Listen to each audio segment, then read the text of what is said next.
Twongeye kubasuhuza nshuti bene data bakundwa, amahoro y'Imana bane namwe. Dushimye Imana yakomeje kuturinda tukaba tugejeje aya magingo. Dushimye Imana yumvise gusenga kw'abera. Ni ukuri twongeye kwizamura icyubahiro kubera yuko tubona yuko insengero zongeye zafunguwe kubw'amasengesho y'abera, tukaba twongeye kuzahura tugaterana, izina ry'Imana rihabwa icyubahiro. Nanone rero turi kumwe n'umuryango w'ivugabutumwa rihembura imitima Ayera Ministry, tukaba rero n'ubundi twabageneye ijambo ry'Imana ry'uyu munsi riduherekeza kugira ngo twinjire neza muri wikendi kandi dutangira neza n'icyumweru, izina ry'Imana rihabwa icyubahiro. Ijambo ry'Imana cyangwa insanganyamatsiko y'uyu munsi tugiye kumva turayisoma mu Byakozwe n'Intumwa igice cya 3 guhera ku murongo wa 1 kugera ku murongo wa 10. Aha turahasanga imbaraga z'Imana. Mu by'ukuri hejuru y'imbaraga zivuga ko ibintu bidashoboka, ndagira ngo mbatangarize ngo hari imbaraga zivuga ngo birashoboka. Muri makeya hari imbaraga zimira izindi. Haleluya. Ushaka kuba ufite ikintu ubona cyakwizingiyeho, ikibazo cyakwizingiyeho, uburwayi bwakwizingiyeho, ariko ndagira ngo nkutangarize yuko hejuru y'ibyo byose hari imbaraga z'Imana zimira ibyo byose, hari imbaraga z'Imana zikuraho ibyo bibazo byose, ubwo burwayi bwose, ibyo bigeragezo byose, izina ry'Imana rihabwa icyubahiro. Ubwo rero mu iyo nsanganyamatsiko yacu turi kumwe n'umukozi w'Imana twatumiye, ni ukuri agiye kutugezaho ku mbaraga z'Imana zikora imirimo n'ibitangaza, arizo tugiye kubona uburyo ki zakijije umuntu wari ufite ubumuga. Imana tugire neza, wari ufite ubumuga bwo kuba yicaye ahantu asabiriza. Reka rero n'ubundi twakire umutumirwa wacu arabibwira abasuhuze, nzi ko mumukunda kandi n'ubundi muri mumukunde, natwe rero twamubazaniye. Imana imuhe umugisha. Turakwakiriye umukozi w'Imana. Murakoze kutwakira Ayera Ministries, Imana ibahereze umugisha. Amen. Tubashimiye kandi ko mwadutumiye kugira ngo twamamaze ubutumwa bwiza tuvuga ku mbaraga z'Imana. Imbaraga ziri hejuru y'izindi mbaraga, imbaraga zimira izindi. Amen. Imbaraga zibereyeho kurwanya izindi mbaraga zirwanya abera b'Imana. Amen. Imana ibahe umugisha. Amen. Nitwa Pastor Munezero, ntura ni Nyabihu. Ndubatse, mfite umudamu n'abana 7. Amen. Nkorera mu itorero ADPR. Uyu mwanya wa none rero akanya muduhaye kugira ngo ducunguze uburyo umwete abera b'Imana ndabasuhuje. Abari mu Rwanda, abari mu mahanga, Imana ibahereze umugisha. Amen. Kandi mutarabyumva, Imana ibahereze umugisha. Mvuze ngo mutarabyumva, nifuje ngo mutarumva, mutangirane n'umugisha w'Imana. Haleluya. Umugisha ntuje kuko mwumvi, ahubwo niyi ndamukanyo. Amen. Amahoro abe murimo. Haleluya. Ijambo ry'Imana Ibyakozwe n'Intumwa 3 aravuze ngo Petero na Yohana bakiriza ikirema ku irembo ry'urusengero. Amen. Petero na Yohana bakiriza ikirema ku irembo ry'urusengero.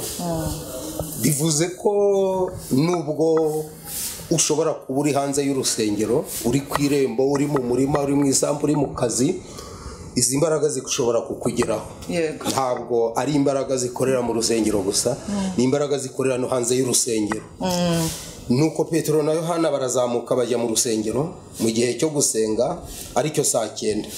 Hariho umuntu wavutse aremaye ibirenge, yarahekwaga agashyirwa ku irembo ry'urusengero ryitwa Ryiza kugira ngo asabirize abinjira mu rusengero.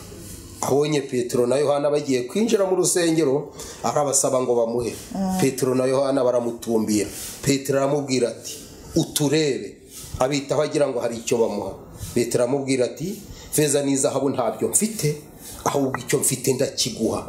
Mu izina rya Yesu Kristo w'i Nazareti, haguruka ugende. Maze amufata ukuboko kw'iburyo, aramuhagurutsa. Uwo mwanya ibirenge bye n'ubugomba mpori birakomera, arabandaduka arahagarara, aratambuka yinjirana nabo mu rusengero. Atambuka yitera hejuru ashima Imana. Haleluya. Iherezo ry'imbaraga z'Imana. Witera hejuru. Ijambo rya kabiri dusoma Yesaya 45 umuhanuzi Yesaya 45 hari ijambo ryiza rishobora gufasha imitima yanyu. Ijambo ryiza ibice 45 umurongo wa 2, nzakujya imbere ahataringaniye mparinganize, nzamenagura inzugi z'imiringa n'ibihindizo by'ibyuma nzabicamo kabiri, nzaguha ubutunzi buri mu mwijima n'ibintu bihishwe ahantu hiherereye.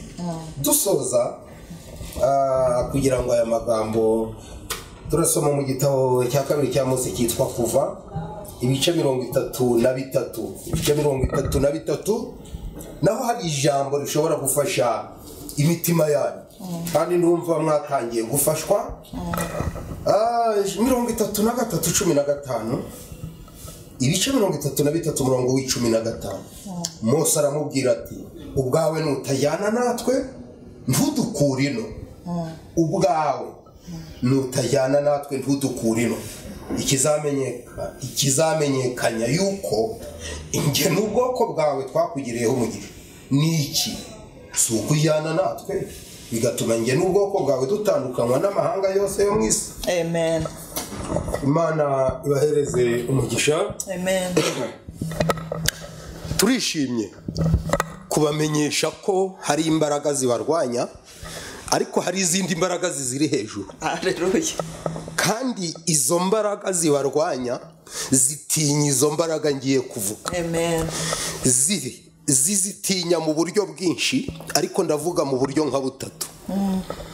Zizitinya zikiri kure.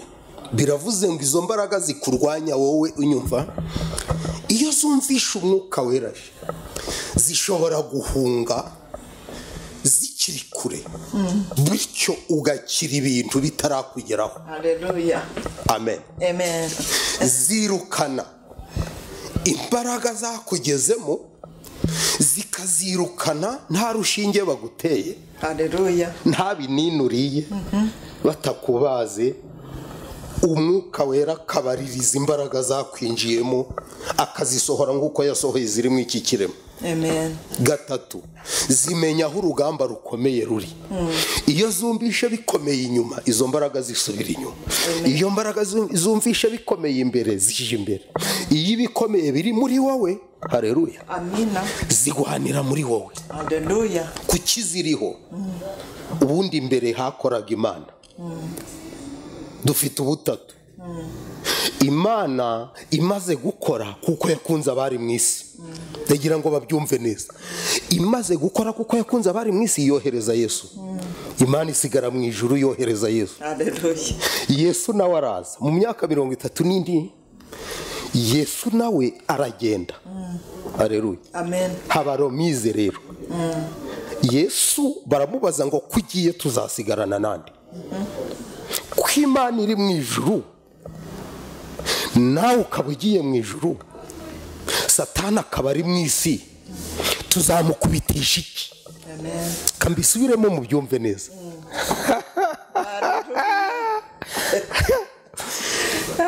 Ndafashishwa. Uyu Mose yavuze ngo nutagendana natwe ari mu ijuru. Uyu Yesu waje mu isi kuducungura ari mu ijuru. Siècle tugezemo, ikinyejana tugezemo, hagomba gukora imbaraga z'umwuka wera, nizo zasigaranye isi. Amen. Yesu azagaruka aje kujyana itorero, ariko yaravuze ngo sinzabasiga nk'imfubyi. Imfubyi ni utagira kirengera, utagira umufasha. Izi mbaraga rero ziri no mu isi ngo zirinde abera, kandi akantu kanejeje nizo zizazamura n'itorero. Haleluya. Banishimwe cyane. Umunyarwanda arazikwiye, umuzungu arazikwiye, umwirabura arazikwiye, umuyobozi arazikwiye, umushumba arazikwiye, ushumba arazikwiye, uwari we wese uri mu isi kugira ngo azabone ijuru yarakwiye izi mbaraga. Kandi izi mbaraga zirahari. Ijambo umwami yabwiye Kuro 45:2 yavuze ngo nzakujya imbere ahataringaniye mparinganiza.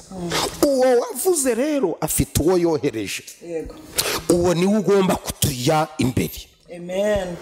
Ntibishoboka ko umuntu uri mu isi yashobora intambara zirimo atagwaniriwe n'umwuka. ndaguha urugero, ari ino rirwaye ryaguhitana ariko umwuka aratabara, ari ikirenge kirwaye cyaguhitana ariko umutabazi ni umwuka wera, ari ivi rirwaye ryaguhitana ariko umwuka akarigukiza, ari umutwe urwaye waguhitana. Ibiduhiga ni byinshi, urwara iryinyo ukagenda, urwara izuru ukagenda, urwara ijisho ukagenda, urwara ugutwi ukagenda. Icya kabiri, ibyo mvuze ni ibiguhiga bikuriho, noneho hari ibiguhiga bitakuriho. Abakonikoni baraguhiga, abashitsikazi bakagushika, abarozikazi bakakurega, abapfumu bagatuma amahembe. Icyo mpereye Imana icyubahiro, ibyo byose batuma bitinya umwuka. Iyo byumvisha umwuka birasezera. Nta mishyikirano iba hagati y'umwuka n'abadayimoni. Ntangarije isi yose, nta mishyikirano, nta mitereto. Aho umwuka ageze birahunga. Yewe mwuka we waramamaye, aho umwuka ageze ntibiturana, ntibibana muri karitsiye. Niba hari abadayimoni nta mwuka, niba hari umwuka nta badayimoni, kandi iyi si ni iy'umwijima. Mbasubiriremo mu byumve neza. Grille de l'œil, kugira ngo dushobore iyi si n'imyuka mibi irimo, n'amahembe ayirimo, n'inyatsi ziyirimo, n'inkotsa ziyirimo, n'ibiduhiga biyirimo, n'abicanyi bayirimo, dukwiriye kurindwa n'umwuka wera. Nta kuko umwuka icyo mukundira amenya igihe bizabera. Wowe ushobora kuryama uzi ngo ni amahoro, umwuka akaba araje ati nubwo uryamye nta mahoro. Uyu mwuka niwe waje abwira Yesu na Mariya na Yosefu, arabaza ati ko mwicaye, bati turi amahoro. Umwuka ati reka da, ubutumwa bwiza uko bwanditswe na Matayo, hungisha umwana na nyina Herode hari imigambi. Icyo ngundira uyu mwuka kumenyesha amakuru, akakubwira ati hari amakuru wari utazi. Ayo nta yindi radiyo imenya ibizaba ku muntu. Niteganya gihe, urumva niteganya, ariko umwuka we ntateganya, avuga completement sans station. Ibintu birefikase, ibintu bigaragara, aza amakuru yawe. Niyo navuga ko kantu gusa, aza aho uzarara, aza aho uzirirwa, aza abazakurwanya, aza igihe bazazira, aza imbaraga bafite. Ikinejeje we, abo bose bakurwanya batinya Imana. Ayo mahembe atinya umwuka, ibyo bihato bitinya umwuka. Uwo mugabo ukurembeje atinya umwuka, umugore ukurembeje atinya umwuka, indaya zagutwara umugabo ziba zitinya umwuka. Byose biri mu isi bitinya uwo mwuka. Ndavuga umwuka, uwo niwe wabanye na Dawidi ubwo yari ahungiye i Rama. Kamvuga ibyiza by'umwuka, abifatira kure bitarakugeraho. Aleluya, aleluya, aleluya, aleluya, aleluya, aleluya. Yemwe abanyabwoba mukwiriye umwuka, kuko yabonye Dawidi ari Nayote, akajya arafata ingabo zije kumuhiga ziri muri metero 200. Ndafashijwe hano cyane. Ntabwo yarekaga ngo abanzi bamugereho, yabwiraga Dawidi ati nzi kudashoboye, ariko ndi umwuka ukuri imbere, ndaje ndabifata bigeze muri 200. Bikaza ngiriye umwuka akabwira Dawidi ndi wiruke ndabifata. Dawidi akavuga ati ariko haje ingabo 100, umwuka atumva ari na 800 ndazifata. Dawidi akavuga ati se ko bataziye rimwe, umwuka akamubwira ati wowe yareka mbakubite rutoruto, ndakubita igitero cya mbere, kubita icya kabiri, kubite n'icya gatatu, icya kane ngo ufatire wabyohereje. Umva icyo nkundi umwuka, agukubitira ibitero akariko agagukubita n'uwabyohereje. Haleluya. Nyoko ashobora kugutabara ariko ntagufatire Satani. Papa ashobora kugutabara ariko ntagufatire Satani. Ariko umwuka we amarembo y'ikuzimu afite ukinga ntihagire ukingura. Iyo abonye nuzuye umwuka ubu ndafashijwe, iyo abonye ikuzimu baragutera akabona nturabishobora, arahakinga kuko afite urufunguzo rukinga ikuzimu. Impamvu turiho harakinze, impamvu impamvu wowe unyumva utarasara ikuzimu harakinze. Amen amen. Nkomeje gufashwa no gutangariza amahanga ko ikibazo bafite 80% ni ukutagira umwuka wera. Indwara ziriho 60% zirava ku gasuzuguro k'abadayimoni. Bo baraterana bakabona uwo bagiye gutera ntacyo azabatwara, ntazabagwanirira. Umva izo mbaraga z'abadayimoni ntiwazikubita inkoni ngo zigende, ntiwazimenaho ifiriti ngo zirirukanka. Izo mbaraga z'umwuka wera ntiwazitemesha umuhoro. Imbaraga ikuzimu, icyo nshimiye umwuka wera akinga ikuzimu ukagira amahoro. Arakinga ukagira amahoro. Impamvu ubona yaravuze ngo ukinga niwe wenyine, ukinga ntihagire ukingura. Aravuga ayo magambo ngo nzi imirimo yawe uyu mwanya wa none. Cyokora uyu mwuka ikindi muvugaho ntabwo ajyana n'abasambanyi. Iyo usambanye aragenda. Uyu mwuka wera icyo nguvuzeho iyo wibye arigendera. Kuko urumva ukunda ari umuziranenge, ntabwo yajyana nawe ufite kapote ugiye gufata abagore ngo aguherekeze. Bamubonye yose iyo ndayibonye wazanye n'umwuka gusambana. Umwuka aravuga ati bugiye gusambana akambe ngiye. Ntabwo wakurira ikigega cy'abandi ngo ajyane nawe. Niyo mpamvu Ananiya na Safira baguye ku rusengero. Yaravuze ati ubwo mugiye kwiba kambe mbavuyemo. Baba barapfuye. Urumva ntiyajyana nawe ugiye gucura.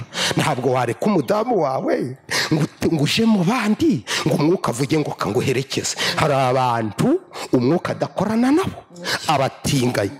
Ntabwo waba ufite impigi hano ngo uwo mwuka akorane nawe. Aravuga ati ubwo urakorana n'imyuka y'impigi. Ntabwo waba ubitse urumogi hano ngo umwuka aze ngo avuge ngo dudu se ngo redo ngo uva mwana wanje. Uri umwana w'urumogi. Yavuga ibindi kandi ntabwo waba uri kurwanya abashumba, uri kurwanya itorero ngo umwuka agufashe. Hari abantu bayoba akagwanya ubwoko bw'Imana akaja no mu nkiko ngo umwuka umperekeze. Umwuka yaguherekeza gusenya itorero se? Uwo mwuka abana n'abaziranenge. Yaravuze ngo mugende mugume Yerusalemu mutegereze icyo data yasezeranye. Ntimukahave. Itangazo rikomeye, gukorera iyi Imana utari kumwe n'umwuka ubu naruhira ubusa. Icyo nshimiye umugabo witwa Mose ningerayo nzamusuhuza nawe uzamunsuhuriza. Yaravuze ngo ibi bintu sinabijyamo tutajyanye. Niba tutajyanye tubyihorere, tuzabikora waje. Aravuze ati akaga dufite, abantu baririmba bonyine, bakabwiriza bonyine, bagahanura bonyine, bakaja kwerekwa bari bonyine, ibyabo bakabikora bonyine.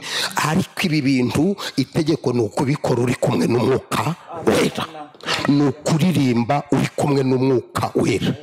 Hari ingaruka zo kubikora utagira umwuka rero arizo. Shimwe Pastor, tugana ku musozi Imana ngo umugisha. Tubonye kiriya kirema cyari cyicaye ngo ku rusengero rwitwa Rwiza. Yari saha nziza ngo yo gusenga. Imana duhana umugisha. Ndashaka utubwire ingaruka nziza nkuko tubonye nyine Petero na Yohana, kugira ngo ntibagirwa nkubwire. Kirema abatagira umwuka bagihaga ibiryo. Yego. Aho niho nashakaga. Usiko abantu benshi ubu bavuga imbaraga z'ibiryo n'imbaraga z'amafaranga. Kaba ari cyo mbashimiye rero mwe mwabuze imbaraga z'umwuka wera. Bakagiha 100 kikanagumana ubumuga, bakagiha 200 kikanagumana ubumuga. N'ubu turabafite basenga bahabwa ibitari imbaraga z'umwuka, ariko ntibakira ubumuga n'akarande. Akagumamo akaririmba ariko atarakiza ubumuga, akaja gukeza ariko atarakiza ubumuga, agashumbashumba ariko atarakiza iki ubumuga. Petero na Yohana icyo bagwanyije nanje aricyo ndi kugwanya. Baravuze ngo abaguhaye ibiceri baragushutse, abaguhaye ibiryo baragushutse. Twe tukwimye ibiryo inzara nishaka ikwice. Tugiye gukora kimwe kiratumuja kubyishakira. Ndavuga iyo wakiye amavuta ibyo basabagura byishakira, urisengera ukagira Imana ku giti cyawe. aha ku bwakuro yaravuze ngo nzakugenda imbere, ku bwacu rero mu iki kinyejana akugendamo. Niyo mpamvu umuririmbyi yavuze ngo ndi igikoresho cy'Imana, muri nge hari ubutunzi. Karame mwami, urakoze gitari. Petero na Yohana baravuga ngo icyo dufite, uyu ntacyo yabonaga ko nta nicyo yagiraga, cyari kiri imbere. Iyo ufite umwuka aba imbere mu misokoro, noneho bagutega ibihato kuko ari mu misokoro, ibihato bikabona wa mwuka ntubifate. Ubu baduteze byinshi ariko ntibyadufata. Ubu hari ibyo twarenze, ubu hari n'ibyo twanyuzeho. Karame mwami, ariko tukabitambukishwa n'imbaraga ziturimo. Ubu hari izo tutarwara. Uzabaza Abisirayeli Baraki na Baramu bagiye kubavuma, basanze izi mbaraga zirimo ngo nzanze ari ubwoko butavumika. Ingaruka rero zo kutagira uyu mwuka, barakuvuma bikemera. Baragenda bagahagarara ku gasozi bati nk'uko imicaca icagagura amavi ariko nyirarunaka acagagurika, ugatangira ugahinarara batanakwegeye kuko ibyo nta. Bakagenda bagafata amahembe bati pu pi, nk'uko ibi bikubise ariko umutwe urahindagana, ubwo umutwe ugahita ufata kuko ayo mahembe ntabyo ari gutinya. Bakaja kiriya bati nk'uko amakora kokora amavi ariko amavi yari nyirarunaka akokoka, umuntu agatangira amavi agahinarara. Bakaja ngiriya bati nk'uko imitsatsi ituba ariko ubucuruzi bw'uyu bugira gute butuba, ukajurunguka ibingana n'umutsatsi.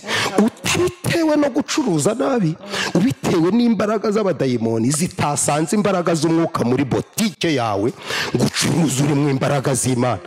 Uroba bikanga. Petero none se cyagiye Petero aje kuroba, tuzi ko yazibuze kandi zirimo, yageze yararoba ariko kuko yagiye wenyine ntiyagira icyo afata. Igihe Yesu ahamusanze, haleluya, icyo nkundira uyu mwuka akwereka ibyo wabuze aho biri. Shira hariya, iyoboka ahangaha, ihagararire, ntujeyo none, ejo uzarangure, iyi nzu ntukayigure, iyi ngiyi yigure, ambukira ahangaha, subira inyuma, ibi byo ntiwabishobora, kambikubita utahageze, ukasanga byahagarara. Icyo nkundira umwuka, hari ingaruka. Baraza bati nk'uko ibi binuka ariko uyu mugore anuka, bakagutwara umugabo ukaje uramunukira kandi waraje utanuka, bigaterwa n'iyo miti. Ibi ntibikora ku muntu uri mu imbaraga z'umwuka. Niyo mpamvu mpamagariye amahanga. Hari icyundo mbaza ahandi nkubwira rero, ndacyarengeye mu icyo cyanditswe ngo bamaze kumubwira ngo ifeza n'izahabu ntabyo dufite, ariko icyo dufite turakiguha mu izina rya Yesu Kristo w'i Nazareti, haguruka. Haleluya. Ngo gihita kitereje kirabyimbagiye. Uwitwa Gehazi yagiye atagira izo mbaraga, agira ngo bafate inkoni. Ibyo ndabivuga ku bantu bakorera Imana nta mbaraga. Ageje yakojeje ku mupfu, umupfu arabubwira ati have, ntabwo ari nkamwe, hari abantu bataduhagurutsa. Isubirireyo cyo kururebeye Elisa we ari mu imbaraga. Iyo ugiye mw'ibi bintu ugasenga ntazi imbaraga, ibyo wirukanye mu bandi biragufata, biragusuzugura. Insoresore n'inzererezi zaragiye ngo turabirukanye mu izina ry'uwo Pawulo agira ute avuga ngo abadayimoni baravuga bati Pawulo turamuzagiriza imbaraga, Yesu turamuzagiriza imbaraga. Urumva akaga ko gukorera Imana utagiriza imbaraga, nibyo wambaye imyuka mibi bigukuramo. Niyo mpamvu abantu bakwiriye kwambara imbaraga z'umwuka ngo bakigereho. Urakoze. Ndakubwira impamvu abantu batitera hejuru, biracabarimo. Impamvu bataje hejuru, biracabarimo. Impamvu ubona umuntu agenda yarubiye, biracamurimo. Yafuze isura, biracaburimo. Impamvu adaseka, anamuvugisha ko twihorera, Breke deba aracari ku irembo. Abo tugiye gusengera rero ni abantu bakiri ku irembo, kugira ngo bahagurutswe n'imbaraga z'umwuka, bitere hejuru, baje mu rusengero bashima. Kandi ubabonye amenye icyo babaye. Izi mbaraga iyo zikugezeho hari ibintu bihinduka, ngo cyarabinjiranye. Kuva ubwo nigeze wumva aho gisabiriza? Wapi? Hari irembo wigeze cyumvaho ngo cyaje gusaba? Cyarababwiye kiti ibyo munkoreye biraruta iby'abandi bankoreraga, kuko munkoreye igituma ndasubira kwicara ku irembo. Kiragenda kivuga ubutumwa bwiza, hihana benshi. Hari ibintu bitatu iyo umuntu ari mu mwuka agira cyambere ni ukunesha aranesha abona ibintu akabifata nk'ibitariho. Icya kabiri ashirika ubwoba abona urutozi akarukandagira. Naho iyo utagira umwuka ubona urutozi uti nubwo abantu igihunyira kiti hu utubwo ndahuhutse, inyoni iti utubwo ninjiri guhamagara, intama itamba uti kwintangariye, ihene iti me uti kwimemeje bigenze gute, inkitima uti burasezeye, umucucu watumbuka utakagashuruza karanjanye, ikirunga cyaruka utubwo ninje kirahitana, ugwara kwasaduka utubwo nabaruntumye, inkono yapfuba utubwo bipfubijwe na babandi. Aho bakuboshakiye bose barakubona iyo utagira imbaraga z'umwuka wera. Niyo mpamvu umuti amahanga kwiye nukwakira imbaraga z'umwuka wera. Iyo Mose yaranze ngo sindagenda njenyine, Yozefu icyamukijije n'imbaraga z'umwuka. Iyo adasobanura zijya nzozi nuba bagifunze. Uyu muja wa Namani iyo atagira imbaraga z'umwuka nuba bakiri mu gikoni. Ariko yabwiye nyirasebuja ati iwacu hari umuhanuzi wagira ute. Yabibwiwe n'iki? Yabibwiwe n'imbaraga z'umwuka. Elisha iyo atagira umwuka yari gukira Yezebeli abahanuzi 400, ariko yarababwiye ati mfite imbaraga zinkoreramo. Mvuke Petero se kwa Tabita ntiyari kuhamwarira, ariko yarahageze abaheza bose atabagwa n'izo mbaraga. Wareka nkavuga Paulo ko yari yigishije utukwa gahanuka kagwa, yarahakugwa n'iki? Polisi zari ziraza zitivuga ikimwisha, ariko igihe abagambanyi bagiye kugambana yaravuze ati utuko haguruka. Abagiye kugambana basanga utuko ari kuririmba tubwo umwami Yesu nkunda ndamahoro. Abantu bati si uwo muduhamagariye uguye hari imbaraga ziturengera no kubagambana. Elisa bamuteye ari kumwe na Gehazi. Gehazi yaravuze ati turashize ndirutse. Elisa ati wikwiruka dore ingabo turi kumwe zirutize. Iyo utagira amaso y'umwuka ubona iziguteye ntubona izigutabaye, ariko iyo ufite y'umwuka ubona izigutabaye. Simara igihe cy'Abanyarwanda n'abandi bariho banyumva, ariko mushumba ukwiriye imbaraga z'umwuka. Yemwe abasenga mukwiriye imbaraga z'umwuka. Mu minsi y'imperuka hazaba ibihe birusha, ariko bitarusha umwuka, kuko umwuka ntiyarusha. Ndagira ngo dusengera abantu bakira izo mbaraga. Yego. Data wa twese uri mu ijuru, abantu bararusha, abantu barababaye, kandi ntibabyiteye, babitewe nuko batagira imbaraga z'umwuka. Ko biga kubera imyuka mibi. Hari abari gusarira ku mashuri kubera imyuka mibi. Hari abagore bashenye atari uko ari babi, ari ukubera imyuka mibi. Hari abagabo bangaye bataye ingo atari uko babishaka, ari ukubera imyuka mibi. Hari amatorero asenyutse kubera imyuka mibi. Hari abantu batumbye amaguru batagira iyo bifuriza. Hari abafite ibisimba mu nda batagira iyo bikirira. Hari abafite imitwe yigabye kane batagira iyo bakirira. Data wa twese uri mu ijuru, nguhamagaye nkomeje ndetse nguhaye icyubahiro. Ubu ndagupfukamiye nk'Imana ikomeye, kugira ngo urebe izindushi ziri mu bihande bitari bimwe. Uzoherereza umwuka wera nk'umutabazi. Dore uri Imana wibereye mu ijuru. Reba iburyo bwawe urahabona na Yesu ahiyicariye.